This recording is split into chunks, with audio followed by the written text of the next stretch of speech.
For the last 2 years, we've consecutively hit $1 million. Best month, $152,000. And how about your best week? $37,000 last summer. We prune trees, and that's our biggest income.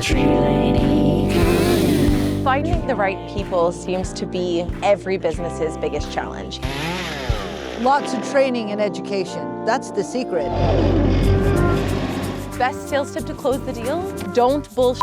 Don't try to make a hard close. The first thing I look for is reviews.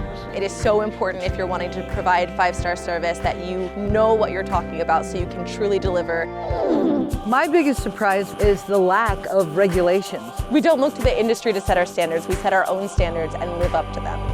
People inherently trust women more than they do men, so I think I have an edge when it comes to sales. So can someone make good money in this industry? Absolutely. Don't forget to click, Like, subscribe, and smash that notification bell.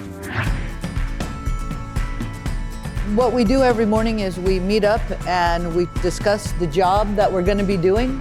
We discuss who's going to be doing what on the job, what equipment they're going to take, and what the hazards might be, and what the plan of action is. Can you tell me a little bit about our profit margin and why you think it is what it is? Well, I'd really like for my profit margin to be higher than it is right now, but our overhead is really high.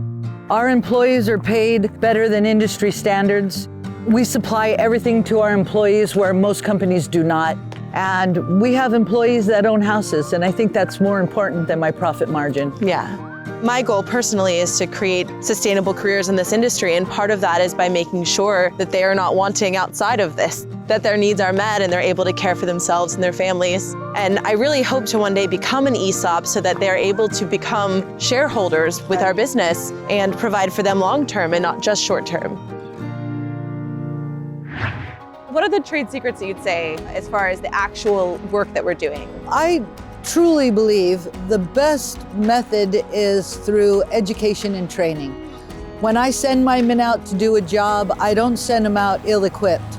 I send them out with knowledge about what they need to do, why they need to do it, and how they need to get it done.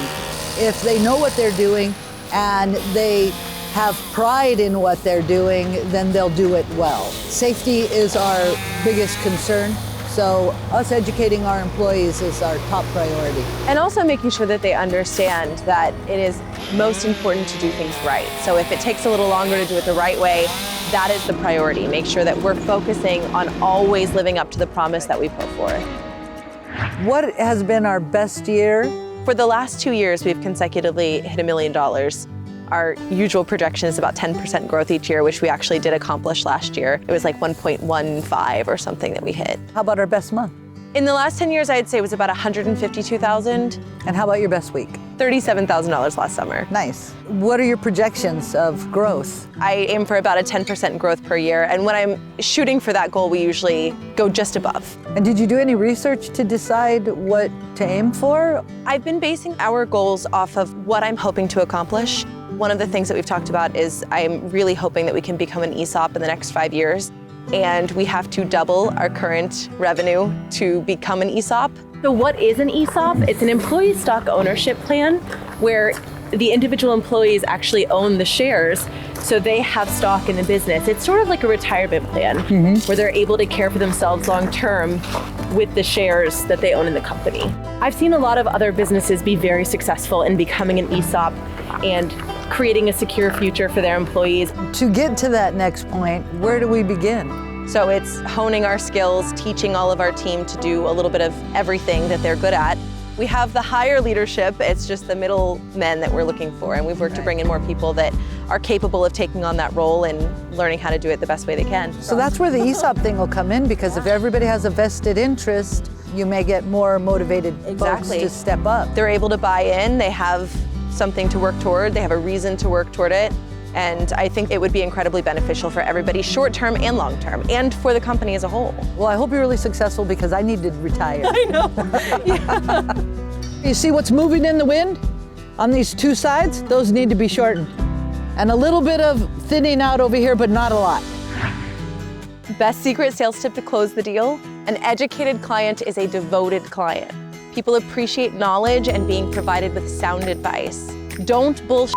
Don't try to make a hard close. Educate yourself, educate your client, and your knowledge will sell itself.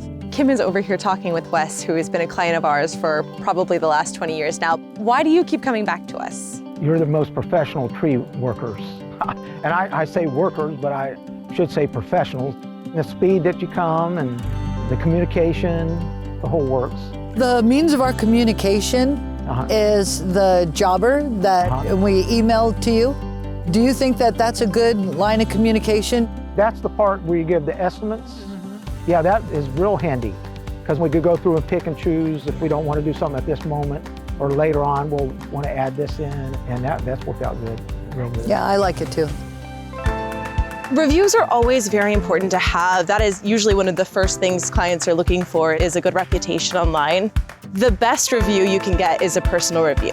So we focus a lot on developing our relationships with our clients so that they're giving personal referrals. We, of course, encourage them to leave Google reviews and share their opinions online, but our client base is a little older and sometimes it's hard for them to engage online. So we usually rely mostly on personal referrals. And we get a lot of those personal referrals. Absolutely. I had one guy tell me I was looking for a tree company and I was at the grocery store and decided to talk to the guy next to me and ask him whose tree company he hires. And he said, Tree Lady. And then when he went to church on Sunday, he asked the guy sitting next to him what tree company would he hire, and he said the tree company. And then when he went to work on Monday morning, he asked one of his coworkers who they used, and they said the Tree Lady company. And he said, so I can't call anyone else, you know? One of the great things that Jobber offers that helps with that is the request for a review or a response from our clients. So when we're done with the project, they'll send out an email where the client can respond. They can rate us on a 10-star scale. That is really helpful because we get the feedback without asking more of our clients than they're able to accomplish. When you're looking for a home service provider, what are you looking for? The first thing I look for is reviews. Usually like to compare maybe 2 or 3, and then also see how to communicate with them. If they answer back quickly or they take a long time to answer back, then that's usually a sign that that's not someone to deal with. So this right here is a sable palm. That's the Florida state tree.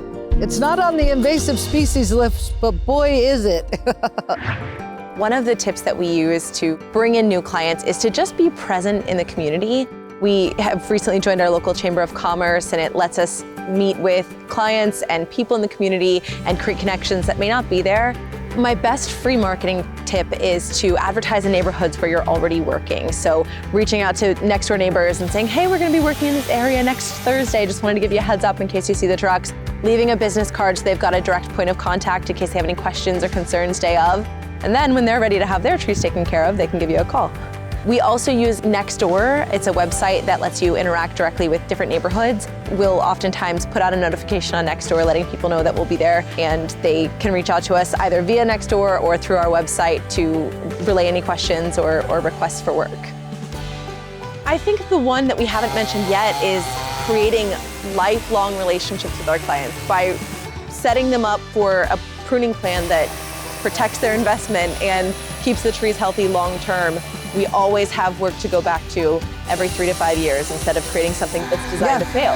I've seen trees that people have requested their removal, and I might have made $1,500 removing that tree. But being able to preserve that tree and see it every 3 years, I've probably made $15,000 on that tree over, 20-year span of time. When you look at us as a business, the percentage of repeat customers, pruning is definitely the mainstay. And in this particular site that we're working on today, 2 of the trees were destined to be removed because of their location. But with our pruning to control the canopy, we can control the need for root expansion, and we've saved 2 out of those trees.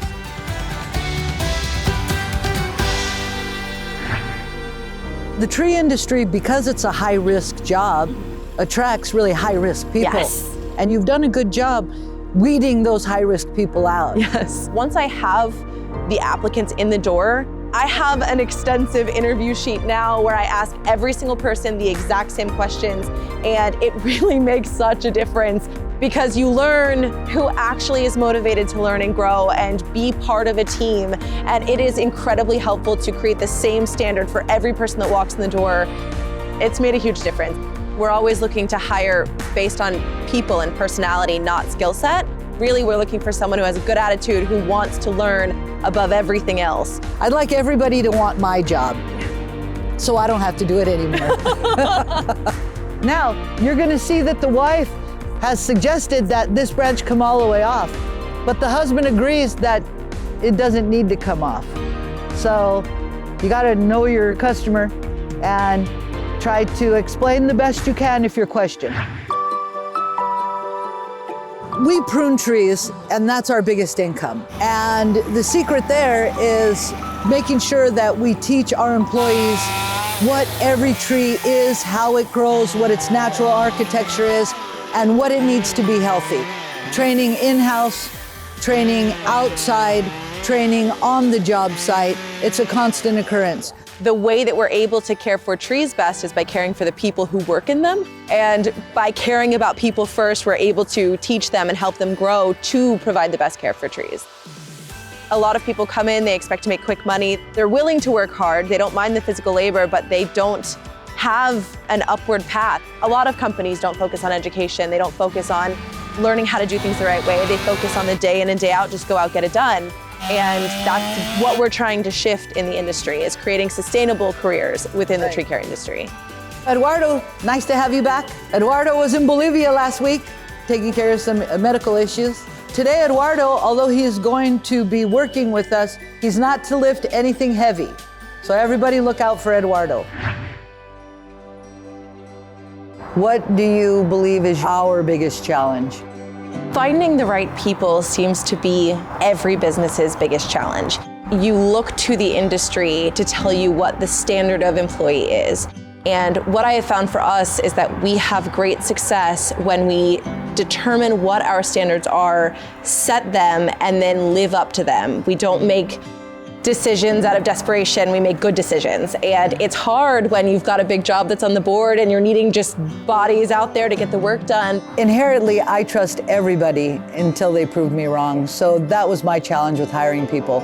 So this tree, early in its life, was raised prematurely. And when you raise a tree prematurely, it forces the outer branches to elongate and become larger than the center. But what we've learned about pruning is that once the tree has already created its own shape, we kind of have to go with that shape now. Danielle, what things do we have in place here that ensures a smooth workflow? In our safety meetings every morning, making sure that they clearly understand the outline for the day, that we're providing the space for them to ask us questions to make sure that they fully understand. Also providing training on all of the tools that they need and listening to the requests for new tools that might benefit their day. I spend a lot of my off time trying to learn how to be the best leader. And I think that's the first step in attracting good people, is knowing how to lead them well once they get here and how to be a good, safe place for them to work once they're here. I searched online for all the different opportunities within the tree care industry to see what other people's ads look like. A lot of them are focused on pay, they're focused on, you need to be here on my clock and meet my needs and my demands at every moment. And I tried to reframe the ad for the tree care industry, and I focused on the opportunity and the exciting parts of our job and the things that could inspire people before they ever walk in the door. This is not just a labor field, that this is an exciting industry that they can join and be part of and become something within. It's just changing the way that you think about this job and expressing that. We know that one day this property will sell and the trees in the middle will all be gone. They may preserve the ones on the outer edges, but the middle will be gone. So for now, we're leaving it for habitat. You've accomplished a lot in this 20 years that we've been in business. What's your next goal? Well, my very soonest goal is to make sure that I set you guys up to keep this business running without me. I need to retire, and I would like to retire by 65, but by next year, I want to go back to working part-time. Part-time. My whole goal is to see all of my employees succeed without any life-changing situations in order for me to retire. Yeah. I'm really hoping that we can become an ESOP so that all of our employees will have shares in the company and be able to set themselves up for success in the future. It's a big goal for right now because we have to be about double the size that we are today. But I think we are totally capable of making it happen. We have all the right bones, and it's just being the guiding force to get us there and leading the people that we've got. They're capable of doing anything we hand their way. What are your hopes for the Tree Lady Company post-retirement? Well, I hope the Tree Lady Company continues to offer the quality service they do now throughout time, as long as you have employees that want to keep running it. I hope to retire, but to still be available, because I enjoy what I do. I have not gotten up one day and not been happy to go to work, and I am not lying. I like my job. I'm complimented on a daily basis. I mean, who doesn't like that? Yeah, I hope the Tree Lady lives on. That would be great. It'd be cool if you guys could call it something else, though.